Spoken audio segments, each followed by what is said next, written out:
He is courageous. He is not afraid to stand up. He is not afraid to speak out.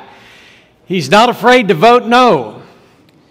And he's not afraid to mount a filibuster when necessary. Senator Rand Paul was elected in 2010 to represent Kentucky in the United States Senate. He is a champion for constitutional liberty, fiscal responsibility, and for the sanctity of innocent human life. And he is a warrior against government overreach. In particular, he's been a vocal advocate for term limits, a balanced budget amendment, a Read the Bills Act, and, that is a good idea, and an audit of the Federal Reserve.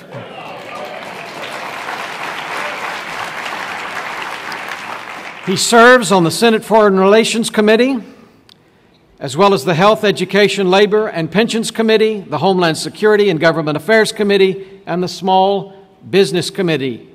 Senator Paul is also a practicing ophthalmologist. And even now, as a U.S. Senator, he continues to provide pro bono eye surgery to Kentuckians, and most recently in Guatemala, and others in need of care.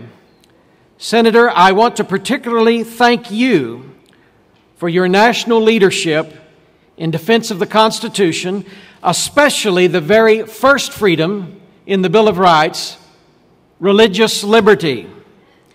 Last fall, you voted against ENDA in committee and on the Senate floor, and this summer you helped thwart Senator Harry Reid's brazen attempt to gut the 20-year-old Religious Freedom Restoration Act. He is on the edge. He has an edge. It gives him the edge. It is an honor to welcome you to this assembly, Senator Rand Paul. Right here, right now, there is no other place I want to be. Right here, right now, watching the world wake up from history. Thank you. What a glorious morning it is outside. It's a beautiful day. Thank you for coming. America is not just experiencing growing pains, though. America, I believe, is in a full-blown crisis, a spiritual crisis. Soothing voices seek to reassure us, to say that everything's okay, everything's just fine, all is well, until one day all is not well. The problem, as Os Guinness puts it, is not wolves at the door, it's termites in the floor.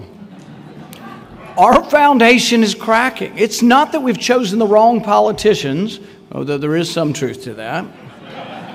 It's more fundamental. We've arrived at a crossroads. We've arrived at a day of reckoning. Will we falter or will we thrive and rediscover our mojo? America has much greatness left in her. I'm convinced of it. If we believe in ourselves, if we believe in our founding documents, if we believe in the system that made us the richest, freest, and most humanitarian nation ever.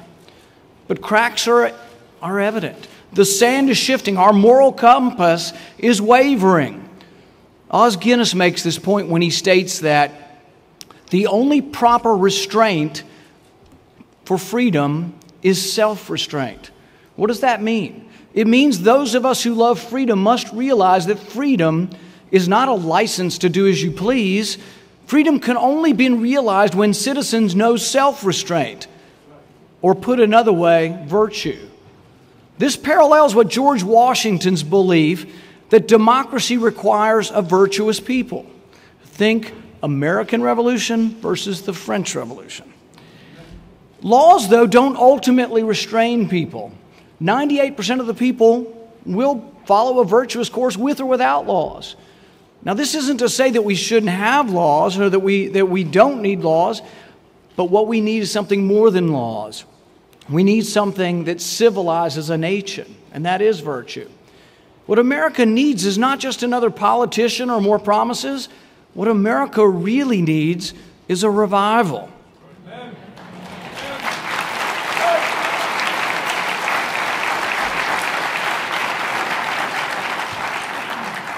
200 years ago, Thomas Paine wrote, "These are the times that try men's souls." The question is now as important as it was then. Will you be sunshine patriots, shrinking and gone when the going gets tough? Or will you stand shoulder to shoulder to defend the Republic? As your representative, I swore an oath to defend the Republic against enemies foreign and domestic.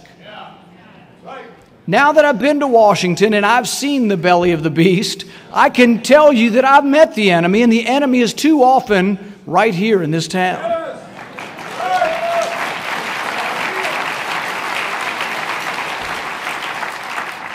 In Congress, and frankly, many times in both parties. In bipartisan fashion, Congress defies its own rules. They're supposed to publish the bills in advance so we can read the bills. Reading the bills shouldn't be too difficult, should it?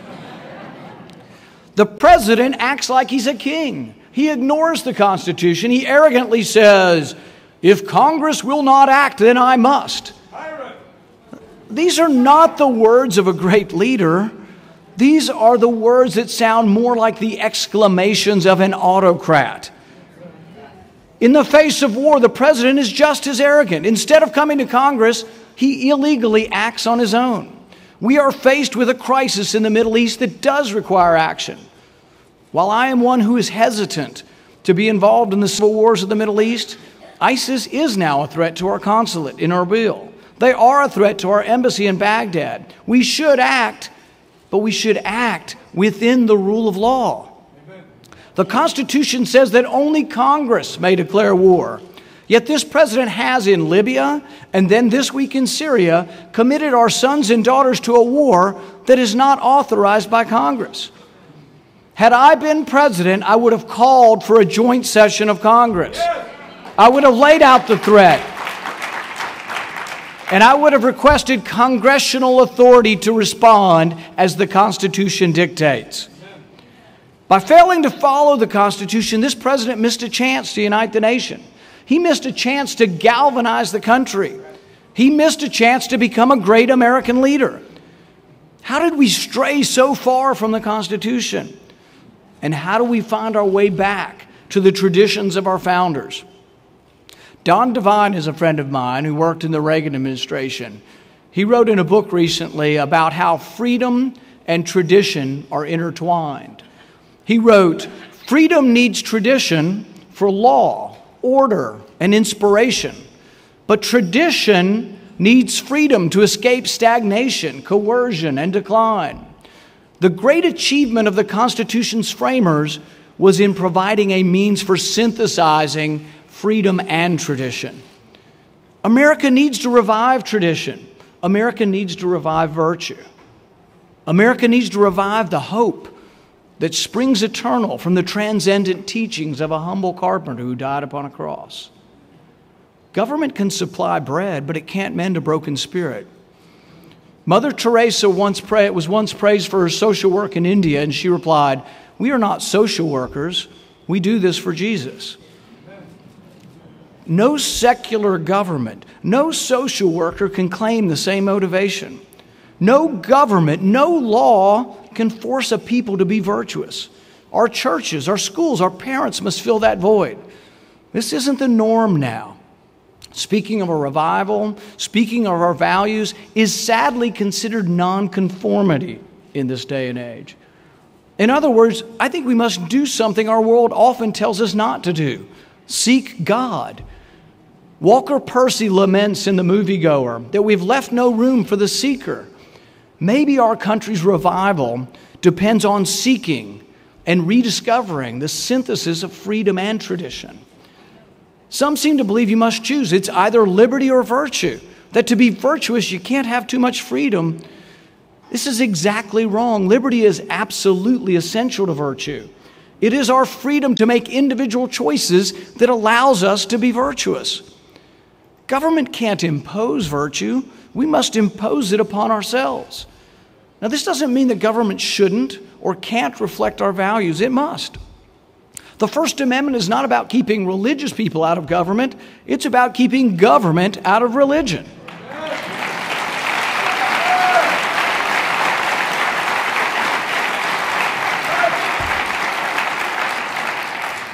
Some seek to separate the issues of our day, separate our debt from the issue of life, separate our charity from our education, separate our values from our government. This doesn't work. Obamacare tries to force us to separate our faith from our business. Fortunately, the Supreme Court thought otherwise. Reagan understood this unity of message when he wrote, "We do not have a separate social agenda, a separate economic agenda, and a separate foreign agenda. We have one agenda. Just as surely as we seek to put our financial house in order and rebuild our nation's defenses, so too we seek to protect the unborn, to end the manipulation of school children by utopian planners, and permit the acknowledgement of our supreme being in our classrooms." Amen.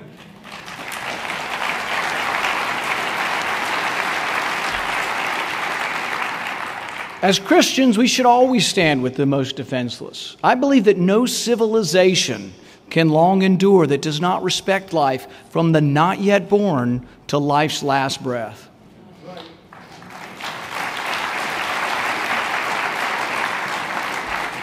The debate isn't really about whether government has a role in protecting life. The debate really hinges on when life begins. I've held 1.5-pound babies in my hand. I've seen them sucking their thumb on an ultrasound, and I've seen surgeons operate on babies still in the womb. So don't tell me that 5- and 6-pound babies have no rights simply because they're not yet born. That's right.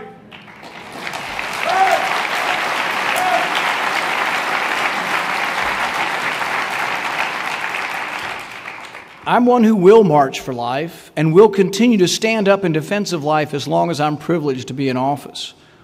Another way we as Christians should stand up to the current status quo is in foreign policy. Reagan, in his first speech to the UN, said, "The record of history is clear. Citizens of the U.S. resort to force reluctantly and only when we must." Reagan believed in strength, but he also believed in peace. He said, "As for the enemies of freedom, they will be reminded that peace is the highest aspiration of the American people." Our foreign policy, though, has too often accepted war instead of peace and intervention instead of strength, leading to a host of unintended consequences. Toppling secular dictators in the Middle East led time and time again to chaos, and ultimately that chaos enabled and abetted the rise of radical Islam. As secular dictators fell in Libya, in Egypt, in Iraq, and now Syria, radical jihadists exploited the vacuum, and Christians have been forced to flee. Where will the Syrian Christians go when the civil war breaks down their door? Across the Middle East, the story is the same. Christians are either persecuted or on the run. In Sudan, Miriam Ibrahim is on the run, but I understand she may be here today. Is that right?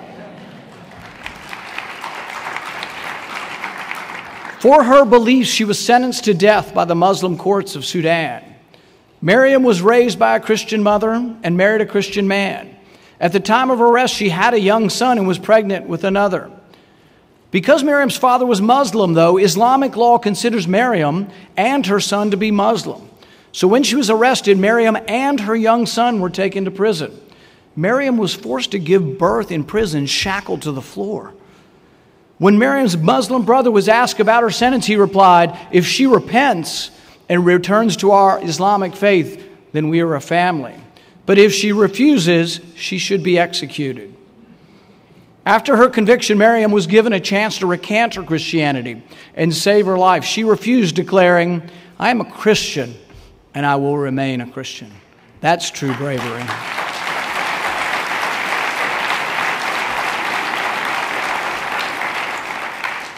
Luckily, Miriam was granted asylum, and she's now here in the United States. But there are many more like her. Across the globe, Christians are under attack as if we lived in the Middle Ages or as if we lived under early pagan Roman rule. In Libya, once the secular dictator Gaddafi fell, radical jihadists raided Christian churches, rounding up hundreds of Christians, accusing them of being missionaries because they possessed Bibles and crosses. Many were tortured, and one Christian died while being tortured. In Pakistan, Asia Bibi, a Christian, sits on death row for blasphemy.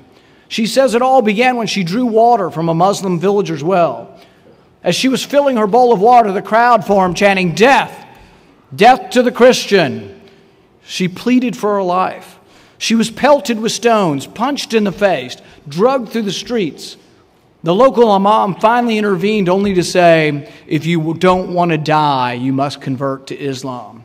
The crowd descended on her, beating her with sticks. Finally, the police stopped her attackers, only to arrest her.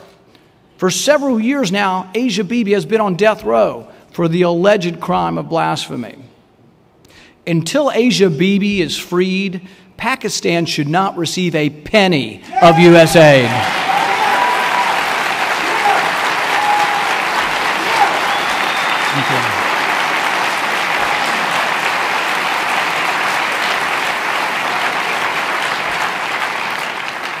Not a penny should go to any nation that persecutes or kills Christians. I can't imagine why we would do this. And you would think, I believe the American public believes this, that there's no way we should do this. And you'd think your representatives up here would get it, but they don't. This summer I introduced legislation to stop foreign aid to any country that has the death penalty or life in prison for Christians or other religions for making religious freedom choices. Both Republican and Democrats voted against this amendment overwhelmingly. The committee voted 16-2 to continue this indiscriminate aid to these countries regardless of whether they persecute Christians. I don't think anybody out in America really agrees with that, and that's why you really have to stand up and send a message to them up here, because they're not listening. Our foreign policy also must let us stand with Israel. That's why this year I introduced a bill to cut off all aid to the Palestinian Authority and Hamas until they lay down their arms, stop firing their rockets, and publicly recognize Israel's right to exist.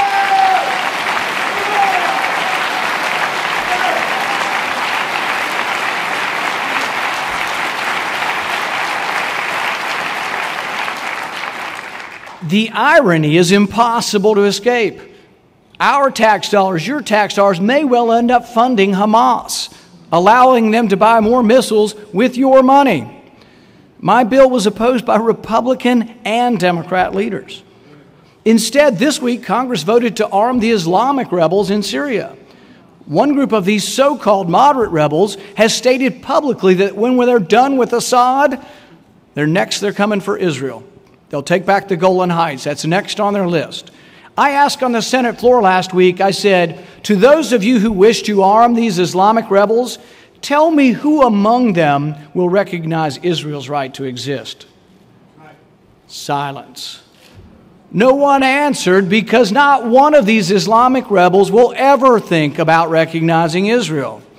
In country after country, mobs burn the American flag and chant, "Death to America." Congress's response? Congress responds by sending more of your money to these haters of Christianity. I say not one penny more to any nation that is burning our flag.